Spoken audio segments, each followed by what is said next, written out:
Oh my god, I've just had an epiphany, putting together a new video, and I've worked out that's why the gold was where it was. That is so cool. But here's the original introduction. It's been a rough night, almost got no sleep. It's been a rough morning. Boy's been in hospital again, got him out today, all sorted eventually. Supposed to be dropping a trailer back that I borrowed to Sarah's uncle, like, you know, an hour ago. And trying to get out the door, and I had the keys in my hand, and then I couldn't find them. And nearly tears of frustration as I'm trying to work out where I put them.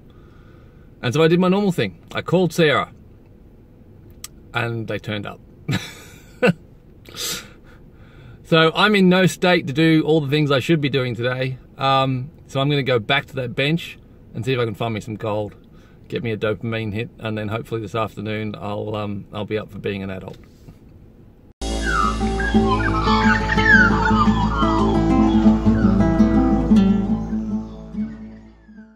Well, I'm feeling better already. G'day, welcome to my YouTube channel. My name's Stuart Chignell, and if you already knew that, welcome back.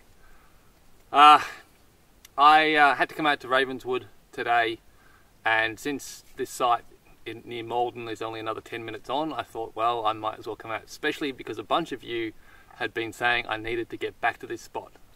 And so today we're not prospecting. Well, we'll do a little bit of prospecting, but today we're mining. I'm mining this bench. Now, just to give you a sense of how deep the erosion gully is, there's my old camera up there, up on top of the gully. So here is my hole from the other day. See, nicely filled in, being a good boy. So I'm going to clear that out, roughly. And what I'm going to do to start with is try and find these crevices that I missed the other day. So I'm going to extend this trench back here a ways, and I'm going to extend it back this way, back there, and no, I'm not going to do any sampling. I'm just going to get the dirt through the classifier. I'm hoping the classifiers are going to work because we had a bit of rain on the weekend, and the soil might still be a bit damp. So fingers crossed. See how we go. Well, in contrast to the other day, when I was processing, it was cold. Warmed up again. Well, that's not a good sign for dry classifying. It's free moisture there on that rock. But it could be just the stuff that fell in the hole. Like the hole itself might be damp, but the dirt here might be dry. So we'll see.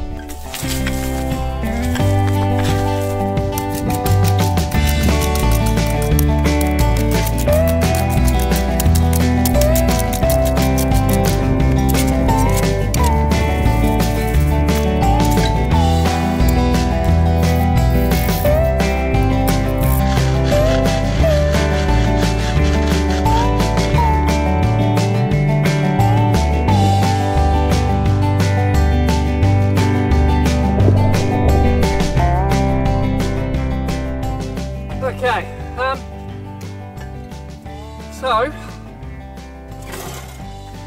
extended my hole back this way a ways, and I've also extended it back here, which you can just see in camera.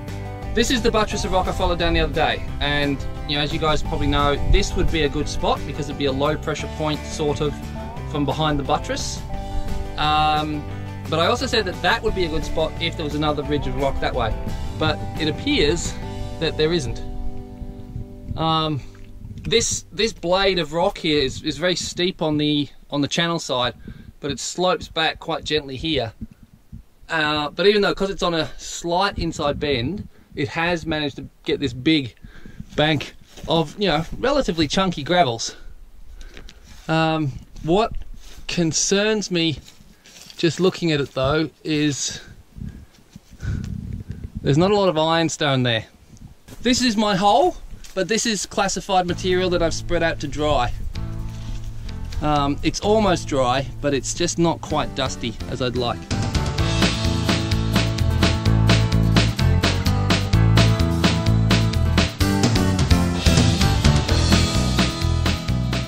I'm doing here is mining. I've previously found a spot that had, you know, good gold, and I've just come back and I've just got straight into it and dug. And the thing I like about mining is you don't have to think, you just do it. And I can't remember who said it, but that thinking is hard work, that's why lots of people don't do it. Yeah, it's just, yeah. But on the other hand, the thing I love about prospecting is it's such a mental game. And it's not just the physics of the gravity and the fluid dynamics, it's also the psychology of what the people who've gone before you have done, trying to work out what they were thinking and what they've done. Especially in areas like this where there's lots and lots of people who've come before. Oh. But anyway, back to it. That's enough philosophizing.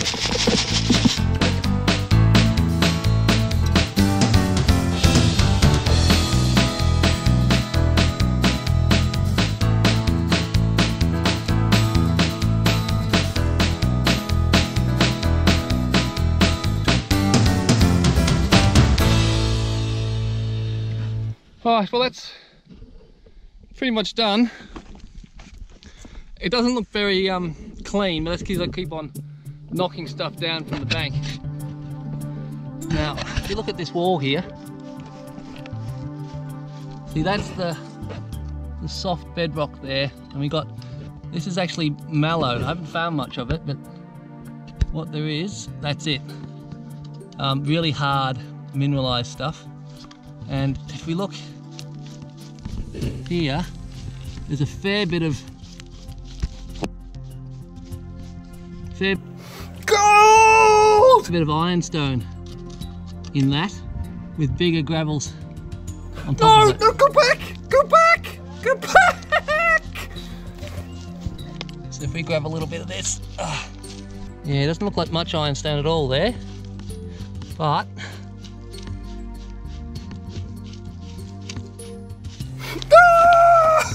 pick.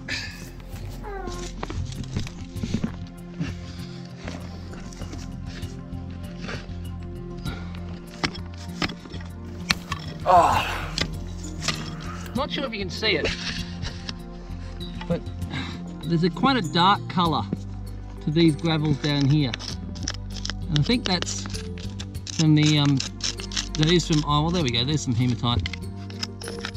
Yeah, there's ironstone there. So I probably do want to get down to that bottom. Oh, it's just, where do you stop?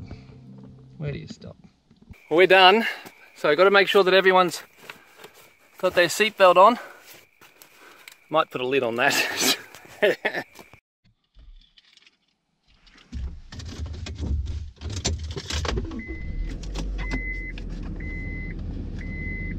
Collector.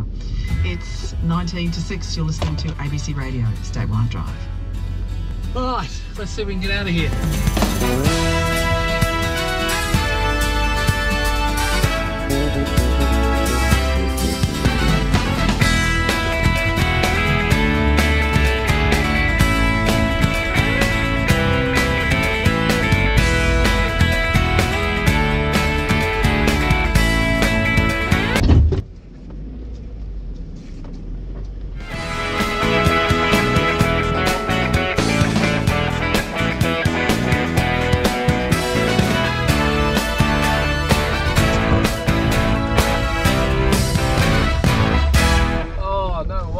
Well done. Well, next day, back at home, time to run all that dirt through the sluice. And then here's hoping that we get a nice little chunky bit. Whoa! Too much. So I was just spilling a bit then, because the mouth of the bucket was too wide. So I've cut a lid, hole in the lid, one of the lids. See how that works. Much better.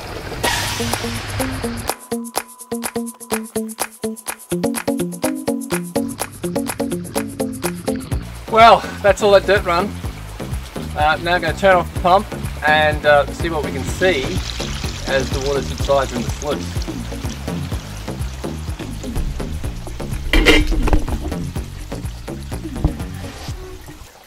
Well, I don't know about you, but I can't see anything there. There's a very good chance that if there is chunky stuff, it's actually still in the bucket because the lid of the bucket acts as a ripple. So it's not time to panic yet.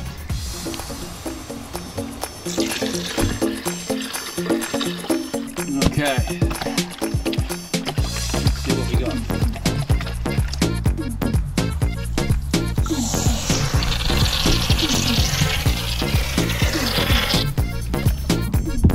Okay, I'm starting to see little bits of gold. Magnet time.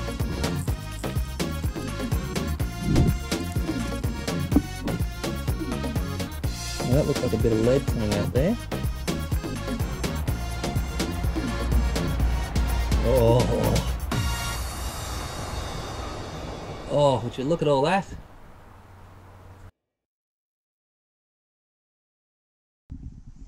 So is this from the entire shelf that you cleared? Isn't this about the same amount as what you got from that one bit that you... Shut up! Oh, you got a picker? Yeah, one. You're learning the terminology. I am. Cool.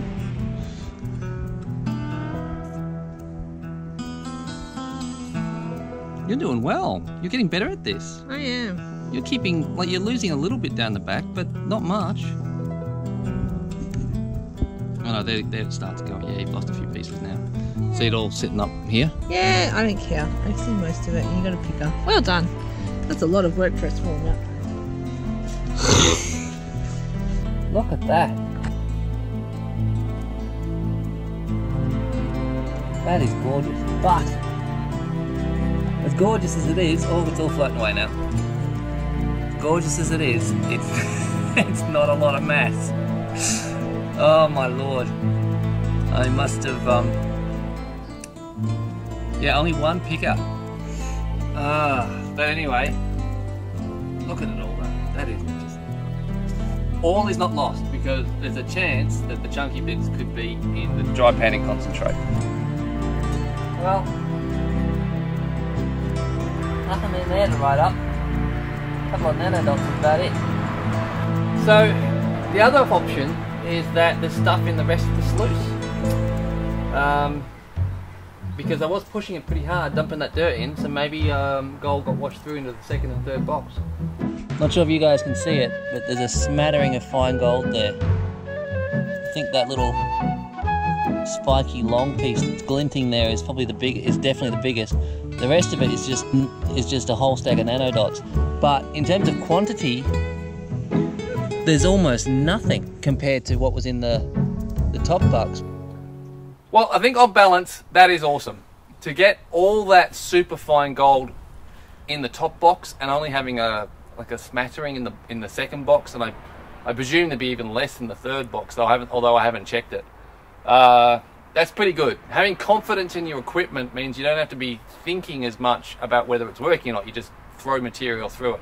And I was really pushing that. Like if you in the video you saw, I was really just tipping those buckets of dirt into that header bucket and wasn't taking my time at all. So I really pushed it.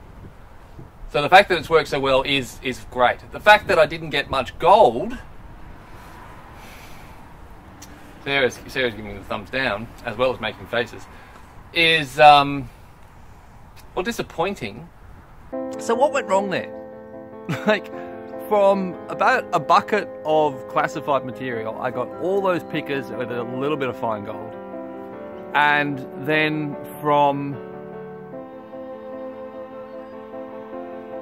almost a dozen buckets, I think it was in the end, we got a lot of gold, a lot of pieces. Most of it incredibly fine, and possibly less mass than we got from the sample. What went wrong? Well, it was in putting this video together that I suddenly realized something. That was the epiphany. If you go back and look at the terrain for the original sample, where I got the original sample from, you can see there's that collection of large rocks that have been deposited on top of the bench. In hindsight, it seems obvious. I dug my sample at the low pressure point of that inside bend of that rock bench. That was the best place to dig to find gold. And I found great gold. but it was the best place. And that's something to remember. Something I've really learnt from this is that the sampling that we do is not random. And so when you're prospecting for the intent of mining, you've got to be really you've got to think through where you're getting your samples. And it also shows the value of sampling as you go. Yes, sampling beforehand so you can then just get in and dig is great, but you do need to do some follow-up samples as you go. So that's not so much a lesson learned as a lesson that I haven't learned yet. So what is coming up next? Well, I've done the filming for the next episode in the 16th century prospecting series, continuing making of the medieval gold pan. It's all filmed, but I'm not going to have a chance to put the video together for at least a week, because next weekend we're firing up the press, and we're going to be doing about, I don't know, maybe a ton of apples. I haven't decided. Maybe half a ton, maybe a ton, don't know. But I've got a few changes that I want to make to the press to improve it over last year. And that's going to take up all my time. I'm not going to have time to put another video together for a while. So, if anyone wants to come along and you're in the area, or can make yourself be in the area and you want to come along to that, you're more than welcome to join us. Bring a cup and bring some bottles to put the juice in. If you want to take some home. I can't sell you the juice because apparently wood's not food safe. And I can't sell you the cider that we make from it, even though that is apparently food safe, even though we use wood, because I don't have a liquor license. So, yeah. But anyway, more than welcome to come along and join us. Hope you enjoyed this video. Really look forward to your comments, especially if you've got some suggestions on, well, actually, whether I should go back and do anything more with that bench. I'm thinking not. I'm thinking no, that's it, we're done. Because, and you say, but what about that piece of gold that you missed? I'm pretty sure that was a piece of orange bedrock. I thought I'd done some filming of me continually finding little bits of stuff which I thought were gold, only to find out they were actually that orange yellow bedrock. So it could be a piece of gold, but I don't think so. So I think the disciplined thing to do is to leave that bench and go find somewhere else, because there are much better spots. But the suspicion that might have been a nugget and I missed it, and it's just sitting at the bottom of that wall that I cut, is kind of drawing me back. And I could probably justify going back by taking a sample from the wall just to see how it goes further upstream from that inside bend. But yeah, I think it'd be more sensible to go somewhere else. Anyway, have fun, and I'll see you guys online and in the comments. Bye bye.